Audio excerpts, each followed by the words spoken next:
इससे पहले हमने क्वेश्चन नंबर 20 तक सॉल्व किए थे। 21 से स्टार्ट करते हैं। क्वेश्चन है, a heater coil is cut into 4 equal parts and only one part is now use in the heater. The heat generated will now way. तो इसमें बताना है कि हीटर कॉइल है, 4 बराबर भागों में उसे काट देते हैं। अब हीटर के केवल एक भाग का उपयोग किया जाता है, तो उत्पन्न उसमें क्या हो जाएगी। तो हम जानते हैं रेजिस्टेंस ऑफ द कॉइल क्या होती है, R is equal to rho into length upon area.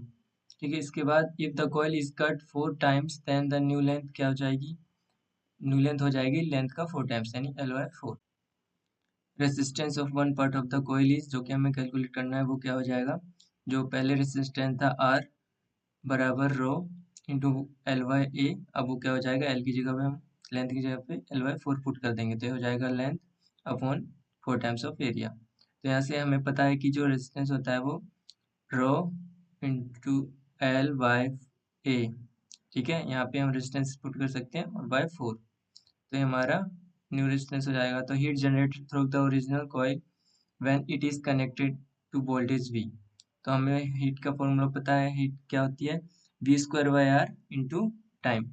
तो हमें हीट कितने टाइम्स प्रोड्यूस हुई है वो निकालना है, तो V²/R, R की जगह हम क्या पुट करेंगे, जो कि हमारा रेजिस्टेंस आया था वन पार्ट का R/4। तो यहाँ पे R अपॉन में 4 होगा, ऊपर जाके मल्टीप्लाई में हो जाएगा। तो यहाँ पे देखो V²/R इंटू टी, इसे हम हीट की जगह लिख सकते हैं। तो हीट क्या हो जाएगी 4 टाइम्स, तो इसका ऑप्शन नंबर बी क्या हो जाएगा, करेक्ट। इसके बाद क्वेश्चन नंबर है 22। In the following figure the equivalent resistance between the point A and B in ohms will be. तो हमें बताना है कि ए और बी के बीच में कितने ओम्स कनेक्टेड है। ठीक है, इस चित्र में तो रेजिस्टेंस ऑफ ईच रेजिस्टर हमें दे रखा है कितना है, 3 ओम। तो अगर इस डायग्राम को साइज करें तो ये किस में फिट हो जाएगा, ये तीनों किस में आ जाएंगे, पैरेलल में। ठीक है, तो जो तीनों ओम है रेजिस्टर किस में लगे हैं, पैरेलल ए से बी में। तो यहाँ पे हम जानते हैं कि अगर पैरेलल में इक्विवेलेंट निकालना हो तो क्या करते हैं, 1/R1 plus 1/R2 plus 1/R3 ऐसे होता है। ठीक है, तो ये हो जाएगा 1/3 प्लस 1/3 प्लस 1/3, और इनका एलसीएम लेंगे तो क्या हो जाएगा, 3/3 इज इक्वल टू क्या हो जाएगा, 1 ओम। ठीक है, तो इसका ऑप्शन ए क्या होगा, करेक्ट। और मैंने यहाँ 1/R इक्विवेलेंट इसलिए नहीं लिखा क्योंकि 1 को अगर क्रॉस मल्टीप्लिकेशन करेंगे तो 1 ही आएगा। ठीक है, तो इसके बाद है question number 23। In the given circuit volt meter show reading of 4 volt. तो ये वोल्ट है, कितने की रीडिंग शो कर रहा है, 4 volt. Then the power develop across R resistance will be. तो हमें आर के अक्रॉस कितनी पावर डेवलप हुई है वो निकालना है। ठीक है, तो दिए गए सर्किट में वोल्ट मीटर पर पोटेंशियल 4 वोल्ट है, तो आर प्रतिरोध पर वह विद्युत शक्ति क्या होगी। तो by assuming the 0 volt at one end of the battery, ठीक है, अज्यूम कर लेते हैं, तो अक्रॉस 2 किलो ओम। तो हम जानते हैं पोटेंशियल डिफरेंस क्या होता है, del V is equal to I R. तो हमें एक तो दे रखा है 10 वोल्ट माइनस 4 वोल्ट बराबर आई, और हमें 2 किलो, किलो को अगर हम हटाएंगे तो क्या हो जाएगा, 1000 से मल्टीप्लाई करना पड़ेगा। ठीक है, तो ये हो जाएगा आई मल्टीप्लाई 2000। तो 10 में से 4 जाएगा 6, आई इंटू 2000। तो यहाँ पे आई की वैल्यू निकाल लेंगे तो आ जाएगा 3 मिली एम्पियर। इसके बाद हम पावर निकालेंगे, power generated P is equal to potential difference into current. ठीक है, पोटेंशियल डिफरेंस हम कौन सा लेंगे, ये लेंगे हम जो कि हमारे इस वोल्ट मीटर में 4 वोल्ट दे रखा है रेजिस्टेंस आर के पैरेलली जो लगा हुआ है। ठीक है, तो इसे लेंगे हम, तो ये है 4 इंटू करंट हमें निकाला है 3, तो पावर कितनी आ जाएगी, 12 मिली वाट। इसका ऑप्शन नंबर सी क्या होगा, करेक्ट, 12 मिली वाट। ठीक है, इसके बाद नेक्स्ट क्वेश्चन है question number 24। A uniform wire when connected directly across a 220 volt line produce heat H per second। तो एक समान मोटाई तार जब सीधे 220 वोल्ट लाइन के साथ कनेक्ट किया जाता है तो प्रति सेकंड H ऊष्मा उत्पन्न होती है। If the wire is divided into n parts and all parts are connected in parallel across 220 volt line then the heat produced per second will be। तो हमें इसमें बताना है यदि तार को n भागों में विभाजित किया जाता है और सभी भागों को 220 वोल्ट लाइन के साथ समांतर क्रम में कनेक्ट किया जाता है तो प्रति सेकंड उत्पन्न होने वाली ऊष्मा क्या होगी? ठीक, तो हमें इसमें क्या निकालना है? हीट। हम हीट का फॉर्मूला जानते हैं, वी स्क्वायर अपॉन में आर होता है। तो जैसे n टाइम्स है तो उन्हें समांतर में यानी कि पैरेलल में, तो इस तरह से होगा कुछ पैरेलल में कनेक्टेड। और हमें हीट की फॉर्म में निकालना है क्योंकि हमारा जो आंसर है वो हीट की फॉर्म में दे रखा है, इसलिए वी स्क्वायर आर की जगह हम, जो कि पैरेलल में है, अगर इसे हीट में कन्वर्ट करना है तो हीट का फॉर्मूला क्या होता है? वी स्क्वायर बाई आर होता है ना, V square by R divide by N और मल्टीप्लाई अगर एन कर दें तो ये क्या हो जाएगा? वी स्क्वायर बाई आर हमारा हीट की फॉर्म हो गया और एन अगर ये डिवाइड में है तो हो जाएगा मल्टीप्लाई हो जाएगा तो एन स्क्वायर। तो हम 220 वोल्ट जो कि हमारा स्क्वायर है बाई आर की जगह पे हम हीट लिख सकते हैं, तो इसका फॉर्मूला सीधा बन जाएगा एन स्क्वायर एच। ठीक है, इसका ऑप्शन नंबर सी क्या होगा? करेक्ट होगा। उसके बाद क्वेश्चन नंबर 25 है, in the following question a statement of assertion A is follow by the corresponding statement of reason R in the following, choose the correct one. तो इसमें बताना है कि एक कथन ए है, संबंधित कारण आर दिया गया है, तो कौन सा सही है?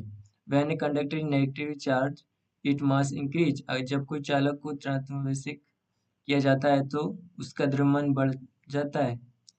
हाँ, ये तो सही है। Excess of electron on a body means that body is negatively charge, किसी वस्तु में इलेक्ट्रॉन की अधिकता उस वस्तु के ऋण आवेश होने की दर्शाता है। ठीक है, तो इसमें इन दोनों को कौन सा इन चारों ऑप्शन में से सही से बता पा रहा है? जैसे both A and R true, दोनों सही हैं। R is the correct explanation of A, जो कि हमारा जो क्या है ये रीजन है ए का करेक्ट है। ठीक है, और ऑप्शन बी है both R are true but R it not, तो बी गलत हो गया। और सी और डी क्या है? दोनों गलत ही हैं। इसको अच्छे से करते हैं। जो एसर्शन दे रखा है, ए charge of a body depend upon the transfer of electron, किसी भी अगर बॉडी का ट्रांसफर ऑफ इलेक्ट्रॉन हो रहा है तो उससे उसका चार्ज पता चल सकता है। If a body become negatively, अगर कोई नेगेटिव चार्ज है इसका मतलब क्या है? That it has A gain electron, उसने किसी से इलेक्ट्रॉन लिए हैं, and hence it mass will increase, अगर किसी से कोई इलेक्ट्रॉन लेंगे तो उसका मास तो बढ़ेगा ही। अगर कोई बॉडी है जो कि पॉजिटिवली चार्ज है, इसका मतलब क्या है? उसने इलेक्ट्रॉन किसी को दिए हैं। ठीक है, इसलिए उसका मास डिक्रीज होता है। इसका रीजन देख लेते हैं। We know that when a body gain electron, कोई अगर बॉडी किसी से इलेक्ट्रॉन लेती है, ठीक है, the body become negative charge, तो वो नेगेटिव चार्ज हो जाती है। अगर and when a body leaves electron, अगर वो किसी को दे देती है तो बिकम पॉजिटिवली चार्ज हो जाती है। As a body negative charge, इसका मतलब क्या है? उसमें एक्सेस ऑफ इलेक्ट्रॉन है। तो हमारा जो ऑप्शन नंबर ए वो सही था कि both A R true and R is the correct explanation of A. इसका मतलब क्या है कि ए और आर दोनों सही हैं, लेकिन आर ए की सही व्याख्या करता है। ठीक है, तो इसका ऑप्शन नंबर ए क्या है? करेक्ट। इसके बाद क्वेश्चन नंबर 26 है, two thin lenses are in the contact and the focal length of the combination is 80 centimeter. If the focal length of the one of the lenses will 20 centimeter, the power of the other lens, तो हमें power निकालनी है। दो पतले lens है, उन्हें जोड़कर किसी संयुक्त फोकस दूरी 80 सेंटीमीटर है, उन्हें जोड़े तो। ठीक है, यदि लेंस की फोकस दूरी 20 सेंटीमीटर है तो उसकी लेंस की शक्ति क्या होगी? तो पावर ऑफ लेंस निकालना है। हम मान लेते हैं the focal length of the combination F 80 centimetre है, तो focal length of the one lens कितनी? F2 मान लेते हैं इसे, 20 सेंटीमीटर है। तो 1/f1 plus 1/f2 is equal to 1/f, ये क्या होता है? ये हमारा फोकस दूरी होती है, क्योंकि हम कंटेक्ट में रखते हैं दो मिरर को एक साथ। ठीक है, तो अगर जैसे इस क्वेश्चन में हमें कॉम्बिनेशन दे रखा है 1/f 80 सेंटीमीटर और फोकस दूरी एक लेंस की दे रखी है जिसे हमने F2 मान रखा है 20 सेंटीमीटर, दूसरा हम निकाल सकते हैं। ठीक है, तो यहाँ पे अगर 1/f1 की वैल्यू निकालें तो ये लेफ्ट में राइट में जाके माइनस हो जाएगा, तो 1/f माइनस 1/f2। ठीक है, तो इसमें पुट कर देते हैं वैल्यू। 1/f1 की वैल्यू 1/80 हो जाएगी और 1/f2 की वैल्यू 1/20 हो जाएगी। इनका एलसीएम लेंगे तो 1600 हो जाएगा और इन -80 + 20 बराबर कितना हो जाएगा? -3/80। ठीक है, तो ये क्या आ गया हमारा सेंटीमीटर इनवर्स में। लेकिन जो हमारा पावर ऑफ लेंस है वो होता है 1/f और वो मीटर में होता है। तो इसे क्या करेंगे, 3/-3/80 को 1000 से डिवाइड करेंगे ऊपर मल्टीप्लाई हो जाएगा, तो ये हो जाएगा -3.75 मीटर इनवर्स। ये क्या होता है, किसकी यूनिट होती है, डायोप्टर की। ठीक है, तो पावर क्या हो जाएगी -3.75 डायोप्टर। इसका ऑप्शन नंबर डी क्या होगा, करेक्ट। इसके बाद 27 विच of the following correct circuit verify Ohm's law. तो ओम्स लॉ कैसे वेरीफाई कर सकते हैं कि सर्किट से, अगर कोई सर्किट है तो उसका जो रेजिस्टर है वो वोल्टेज के पैरेलल होना चाहिए, और जो रेजिस्टर है वो जो हमारा करंट है आई एम्पियर उसके समांतर होना चाहिए। ठीक है, the volt meter must be connected in parallel, तो ये पैरेलल में कनेक्टेड है विद द रेजिस्टर। ठीक है, and the ammeter must be connected series, तो ये सीरीज से कनेक्टेड है रेजिस्टर से। ठीक है, तो इसका ऑप्शन नंबर बी क्या होगा, करेक्ट। इसके बाद है 27, white light incident on the interface of glass and air as shown in the figure. If the green light is just totally internally reflected, then the emerging ray in the air contain. तो इसमें बताना है श्वेत प्रकाश किसी कांच और वायु के अंतरफल पर कांच से अपतित होती है। यदि हरे रंग का पूर्ण आंतरिक परिवर्तन होता है तो वायु में मिलने वाले रंग होंगे। ठीक है, तो आपने ये जरूर पढ़ा होगा जो कि और होता है, इसमें फ्रिक्वेंसी कम होती जाती है, आगे की तरफ बढ़ते जाते हैं तो। ठीक है, द जिसे हम न्यूज भी कहते हैं, इंक्रीजेस सी डिक्रीजेस, क्रिटिकल एंगल है ये। If the green light is just totally reflected, इसका मतलब क्या है कि जो ग्रीन लाइट है टोटली रिफ्लेक्ट होती है तो इससे पहले वाले भी होंगे। ठीक है, वो क्यों, क्योंकि जो क्रिटिकल एंगल होता है 1/न्यू होता है। तो अगर न्यू बढ़ेगा तो इसी क्या होगा, कमेगा। ठीक है, इसका मतलब क्या है, न्यू इंक्रीज तो C decrease. If green light is just totally reflected, violet indigo blue, यानी violet indigo blue will be totally reflected because critical angle for them would be smaller, क्योंकि नीचे की वैल्यू बड़ी है न्यू की तो critical angle smaller ही होगा। इसलिए और कौन सी कलर बच गए, तो ग्रीन के बाद बच गए येलो, ऑरेंज और रेड। तो इसका ऑप्शन नंबर ए क्या होगा, येलो, ऑरेंज और रेड हमारा करेक्ट होगा। उसके बाद question number 29, on Diwali Pankaj went to light his house with a number of 20 watt. 20 watt इसका पावर है, 220 वोल्ट का ये है। Bulbs in parallel, if the house circuit has a fuse of 5 ampere, then what is the maximum number of such a bulb he can use if it is not using any other electrical appliances in a circuit। तो दिवाली पर पंकज अपने घर में एक समांतर क्रम में जुड़े कई बहुत सारे 20 वाट और 220 वोल्ट बल्बों से रोशन करना चाहता है। यदि घर में परिपथ में 5 एम्पेयर का फ्यूज है तो वह अधिकतम कितने बल्बों का उपयोग कर सकता है, यदि यह परिपथ में किसी अन्य विद्युत उपकरण का उपयोग नहीं किया जा रहा है। तो हमें वैल्यू ऑफ एन निकालनी है।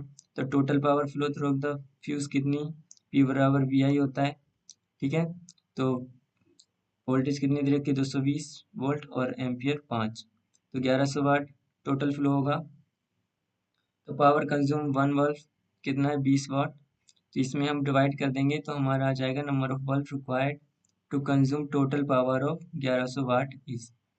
ठीक है, तो पावर बराबर एन इंटू जो पावर दे रखी है, तो एन की वैल्यू निकालेंगे तो 1100 अपॉन में 20, तो ये हो जाएगा 55 बल्ब हो सकते हैं। ठीक है, तो इसका ऑप्शन नंबर डी क्या होगा, करेक्ट।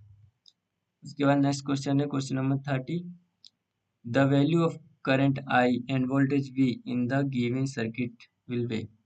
तो हमें बताना है कि इसमें आई की वैल्यू क्या होगी और वोल्टेज की क्या होगी। ठीक है, तो आर इक्विवेलेंट अगर पैरेलल में है तो कैसे निकालते हैं, short formula R1 R2 divide by R1 plus R2। R1 यहाँ मान लेते हैं HOM को और R2 मान लेते हैं इन तीनों को जो कि पैरेलल में एक साथ। तो 2 + 2 + 2, तो ये भी 6 हो जाएगा, ये भी 6 इंटू 6 हो जाएगा 36, 6 + 6 हो जाएगा 12, तो ये हो जाएगा 3 ओम टोटल हमारे पास रेजिस्टेंस आ गया। अब हम निकाल सकते हैं करंट V अपॉन में R इक्विवेलेंट, तो टोटल करंट कितना आ जाएगा 4 एम्पियर। लेकिन यहाँ देखो कि I हमारा टोटल से आधा हो जाएगा, वो क्यों, क्योंकि अगर यहाँ से करंट चलेगा 4 एम्पियर तो यहाँ से 2 भागों में बट गया, 6 एम्पियर, 6 ओम इधर भी है, 6 ओम, तो कितना हो जाएगा, आधा हो जाएगा। तो ये कितना हो जाएगा, टोटल का आधा, यानी कि 2 एम्पियर हमारा करंट आ जाएगा। और voltage drop across 2 ohm resistor, ठीक है। तो हम वोल्टेज निकाल सकते हैं, V बराबर आई आर होता है, तो 2 इंटू 2, वोल्टेज हमारा भी 2 था, और वोल्टेज निकालना, सॉरी, आई हमारे पास 2 था और रेसिस्टेंस हमारे पास दिखाई दे रखा है 2, तो कितना हो जाएगा, 4 वोल्ट। तो इसका ऑप्शन नंबर हमारे पास ए हो जाएगा, 2 एम्पेयर का करंट और 4 वोल्ट का वोल्टेज होगा, ठीक है। इसके बाद क्वेश्चन, इसके बाद ये खत्म हो गया फिजिक्स का। केमिस्ट्री का सेक्शन स्टार्ट होता है। Magnesium ribbon is rubbed before burning because it is coating off. तो हमें बताना है कि जलने से पहले मैग्नीशियम रिबन को घिसा जाता है, ठीक है, क्योंकि उसमें कौन सी परत होती है, तो वो बताना है। Magnesium ribbon is rubbed before burning because it has a coating of basic magnesium oxide. तो बेसिक मैग्नीशियम ऑक्साइड इसमें परत होती है। जैसे जब हम ये बर्नर है, यहाँ से आग निकल रही है, मैग्नीशियम रिबन है, इसको घिसा जाता है, ठीक है, क्योंकि इसमें बेसिक मैग्नीशियम ऑक्साइड की परत होती है। तो basic magnesium oxide, option number B इसका क्या होगा, करेक्ट। उसके बाद नेक्स्ट क्वेश्चन है क्वेश्चन नंबर 32। इसमें which of the following are exothermic process, ठीक है, तो उसमें छिपी हुई क्रिया कौन सी होती है। तो यहाँ देखो, 2 तरह की हमारे पास रिएक्शन होती है। एक तो होती है एक्सोथर्मिक, एक होती है इंडोथर्मिक। एक्सोथर्मिक वो होती है जो रिएक्ट करने के बाद वातावरण में हीट को फैलाती है, यानी निकालती है। और इंडोथर्मिक वो होती है जो वातावरण से हीट को अब्जॉर्व करती है, ठीक है। A reaction that release energy from the system is form a heat, and second endothermic a reaction that the system absorb energy from its surrounding, it form the heat, ठीक है। जैसे first था हमारे पास, जैसे हार्ड ग्लास है, beaker क्विकलीन का, ठीक है, उसमें वाटर ऐड करेंगे तो कैल्शियम हाइड्रोक्साइड बनता है। जैसे कैल्शियम ऑक्साइड है, उसमें अगर वाट करेंगे तो कैल्शियम हाइड्रोक्साइड बनेगा और हीट निकलेगी। तो ये किसका एग्जांपल हुआ, ये हुआ एक्सोथर्मिक का। और सेकंड जैसे जिंक है, उसमें हाइड्रोक्लोरिक एसिड डालेंगे तो जिंक क्लोराइड, Cl2 ये नीचे होगा, प्लस हाइड्रोजन गैस, ठीक है। तो ये दोनों किसकी एग्जांपल हो गई, इन दोनों में हीट निकल रही है तो एक्सोथर्मिक रिएक्शन के, ठीक है। तो ऑप्शन ए और सेकंड क्या होगा, करेक्ट। यहाँ देख लेते हैं, यहाँ पे रिएक्शन ऑफ वाटर विथ क्विकलीन वाला, और सेकंड डाइल्यूशन ऑफ एसिड। और इवेपोरेशन में तो हमें पता ही है कि उसमें हीट देनी पड़ती है हमें, वो वातावरण से हीट लेता है, ठीक है। तो ये नहीं होंगे, तो इसका ऑप्शन नंबर ए होगा, 1 और 2 क्या होगा हमारा एक्सोथर्मिक प्रोसेस, ठीक है। इसके बाद नेक्स्ट क्वेश्चन करते हैं। क्वेश्चन नंबर है क्वेश्चन नंबर 33। इसमें MnO2 प्लस HCl 4HCl एक रिएक्ट करके बनाता है MnCl2 plus water plus chlorine. इसमें identify the substance oxidise of the equation. तो हमें इसमें ऑक्सीडेशन और रिडक्शन दो टर्म होती है, तो इसमें हमें ऑक्सीडाइज बताना है। ये तो अपने ऑक्सीडेशन निकालना पड़ा ही होगा 10th में। जो Mn है उसका +4 ऑक्सीडेशन होगा, क्योंकि ऑक्सीजन का -2 होता है और राइट में, और यहाँ पे 2 इसका सब स्क्रिप्ट है, तो कितना हो जाएगा 4, राइट से जाएगा तो +4 हो जाएगा। तो Mn का 4 है, +4 स्टेट, और Mn2 में जो Mn का ऑक्सीडेशन स्टेट है वो +2, तो यहाँ पे 4 से 2 में गया तो क्या हुआ, डिक्रीज। तो ऑक्सीडेशन स्टेट जो होगी MnCl2 में, दस the decrease in oxidation, so Mn2 undergo reduction होगा इसका। लेकिन अगर सिमिलरली अगर HCl का देखें तो क्लोरीन -1 है, ठीक है, और अगर राइट साइड देखें तो यहाँ पे क्लोरीन 0 हो जाएगा, तो इसका क्या हुआ, इंक्रीज हुआ ऑक्सीडेशन स्टेट। तो HCl का क्या होगा, ऑक्सीडेशन। तो इसका ऑप्शन नंबर बी क्या होगा हमारे पास, करेक्ट। इसके बाद नेक्स्ट क्वेश्चन है हमारे पास question number 34। Name the product turn when iron filing are heated with dilute hydrochloric acid. तो लोहे का चूर्ण का तनु हाइड्रोक्लोरिक अम्ल के साथ गर्म करने पर बनने वाले उत्पाद का क्या नाम होता है, ठीक है। तो ये फेरस है, जो कि लोहा होता है। HCl के साथ अगर रिएक्ट करेगा तो फेरस क्लोराइड बनाएगा, जो कि इसमें 3 किस लिए है, क्योंकि इसका ऑक्सीडेशन स्टेट क्या है, 3 है। और प्लस 3H2 बैलेंस किया है हमने। तो इसका ऑप्शन नंबर क्या है? डी, फेरस थर क्लोराइड एंड हाइड्रोजन गैस ये बनाएगा। ठीक है, तो 34 का आंसर नंबर डी क्या होगा? करेक्ट। के बाद नेक्स्ट है 35, what is formal when zinc react with sodium hydroxide. अगर जिंक सोडियम हाइड्रोक्साइड के साथ रिएक्ट करता है तो क्या बनेगा? ठीक है, the reaction between metal and base. तो अगर मेटल और बेस का रिएक्शन होती है तो उसमें कुछ प्रोडक्ट बनता है, हाइड्रोजन गैस निकलती है। ठीक है, तो हाइड्रोजन गैस कहाँ निकल रही है? दो ही जगह निकल रही है, बी और सी में से कुछ एक आंसर होगा इसका। तो अगर हम जिंक प्लस सोडियम हाइड्रोक्साइड का रिएक्ट करें तो ये बनेगा Na2 ZnO2 प्लस H2। ठीक है, तो ये क्या है? ये हमारे पास sodium zincate and hydrogen gas. तो ये कौन सा ऑप्शन में है? B, sodium zincate and hydrogen gas, जो NO2 ZnO2, इसे क्या कहते हैं? सोडियम जिंकेट और हाइड्रोजन गैस। तो इसका ऑप्शन नंबर बी क्या होगा? करेक्ट होगा। उसके बाद क्वेश्चन नंबर 36 है, बेरिन इज एन। तो बेरिन क्या होता है वो बताना है। Brine is an aqueous solution of sodium chloride और कॉमन साल्ट भी कहते हैं NaCl। ठीक है, तो ये aqueous solution होता है जिसमें 10% से अब NaCl क्या होता है? घुला होता है उसमें, टर्मेट ब्रोमीन। तो ये क्या होगा? aqueous solution of sodium chloride. इसका ऑप्शन नंबर सी क्या होगा? करेक्ट। इसके बाद क्वेश्चन नंबर है 37, इसमें बताना है विच of the following statement is correct about the aqueous solution of N acid and base. ठीक है, तो यहाँ पे देखो ये है हमारा एसिड एंड बेस का चार्ट, स्केल भी कहते हैं हाई। इसमें देखो हायर द पीएच, अगर पीएच किसी का हाई है तो वीकर द एसिड, तो करेक्ट है क्योंकि पीएच ये एसिड से बेस की तरफ जाता है। ठीक है, और सेकंड लोअर द पीएच, अगर किसी का पीएच लो है तो वीक होगा बेस, तो ये भी सही है।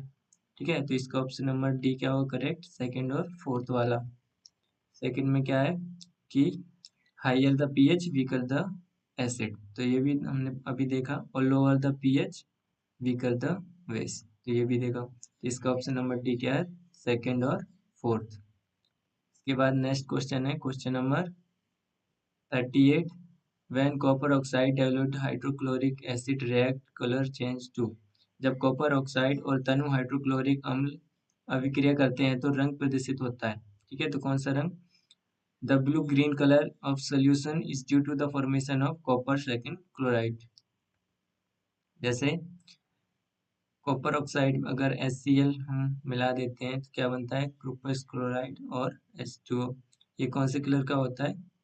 ब्लू ग्रीन कलर का होता है। तो इसका ऑप्शन नंबर बी क्या होगा? Correct. Next question, question number 39, which of the following pair will give displacement reaction. Displacement reaction कौन सी होती है? The reaction which one where the atom or set of atom display one another atom in molecule, यानी एक दूसरे को विस्थापित कर देता है। ठीक है, तो ferrous sulphate solution copper metal की तो रिएक्शन होती नहीं है क्योंकि घुल जाते हैं। ठीक है, HgNO3 solution and copper metal, HgNO3 और NaCl का करेंगे तो Ag हमें Cl के साथ रिएक्ट करेगा, NO और Na के साथ। ठीक है, तो ये क्या हो जाएगी हमारे पास? एक डबल डिस्प्लेसमेंट रिएक्शन हो जाएगी। तो AgNO3 solution and copper metal, तो इसका ऑप्शन नंबर बी क्या होगा? करेक्ट होगा। ठीक है, सिल्वर नाइट्रेट और सोडियम क्लोराइड अगर रिएक्ट करेंगे तो हमारे पास सिल्वर क्लोराइड और सोडियम नाइट्रेट बनेगा। इसके बाद क्वेश्चन नंबर 40 है, non metal from covalent chloride because. वो क्यों अधातु से संयोजन क्लोराइड बनाते हैं? क्योंकि जो बैलेंस इलेक्ट्रॉन होते हैं, as most of the non-metal have fully filled their outer shell with electron, they tend to share their electron rather than giving them। तो उनके जो बैलेंस में जो इलेक्ट्रॉन होते हैं वो कम होते हैं, मतलब कि वो दे नहीं सकते, ले सकते हैं। जैसे अब when the bounding of the other non metal, जैसे एक क्लोरीन का एग्जांपल है, तो हमें 2 8 और लास्ट में 7 है तो इससे सिर्फ 1 चाहिए, तो ये 7 दे तो नहीं सकता लेकिन 1 किसी के साथ शेयर कर सकता है। ठीक है, तो इसलिए इसका ऑप्शन नंबर बी होगा, they can share electrons with chlorine. ठीक है, जैसे यहाँ पे दे रखा था they can share electron with chlorine, तो इसका ऑप्शन नंबर बी हो गया। इसके बाद हम नेक्स्ट करेंगे नेक्स्ट वीडियो में क्वेश्चन नंबर 41 से 60 तक सॉल्व करेंगे, ठीक है।